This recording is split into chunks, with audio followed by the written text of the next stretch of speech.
Ramamurthy world teacher YouTube ప్రేక్షకులకి ధన్యవాదాలు. Please subscribe our channel. ఎంతోమంది మహారాజుల గురించి మనం చెప్పుకుంటూ ఉన్నాం. ఈరోజు విక్రమార్క మహారాజు తర్వాత భోజ మహారాజు రాజయ్యాడు.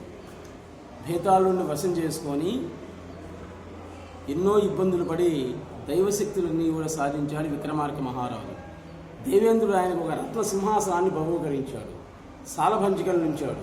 అటుపక్క 16 ఇటుపక్క 16 సాలభంజికలు అంటే మాట్లాడే బొమ్మలు ఇచ్చి ఆయనకి ఏం చెప్పాడంటే, మహారాజా నీవే మహారాజువి, ఈ సింహాసనం మీద నీవు తప్ప ఎవరు కూడా కూర్చోకూడదు, కాబట్టి నీవు చనిపోయేటప్పుడు ఈ సింహాసనాన్ని భూస్థాపితం చేయాలి నీ శవంతో పాటు అని చెప్పాడు.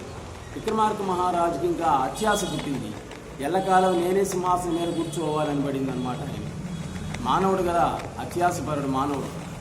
అందుకని మహాకాలుల గురించి తపస్సు చేశాడు, భేతాళుల గురించి తపస్సు చేశాడు. వాళ్ళు ఎన్నో వరాలు ఇచ్చారు. అందువల్లనే దైవశక్తి కలిగినటువంటి వాడు కాబట్టే ఆ విక్రమార్క మహారాజు 2500 సంవత్సరాలు జీవించాడు. చిట్ట చివరికి చాలా నీచమైనటువంటి సాగు కూడా చనిపోయాడు. చిట్ట చివరిలో ఆ శాపం ఆయనకు. 1 సంవత్సరం ఉన్నటువంటి పిల్లలకు పుట్టినటువంటి కొడుకు చేతిలో చనిపోయాడు. చూడండి విచిత్రం, అదే విచిత్రమైనటువంటి సంఘటన. కాబట్టి విక్రమార్కుడి యొక్క చరిత్ర జరిగినటువంటిది.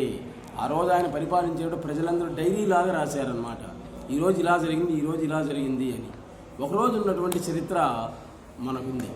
ఏంటి అంటే, విక్రమార్కుడు మరణించిన తర్వాత శవంతో పాటు భూస్థాపితం చేశారు సింహాసనాన్ని. తర్వాత భోజ మహారాజు రాజయ్యాడు. రాజైన తర్వాత ఆయన శిలాశాసనాలు మొత్తం చూశాడు.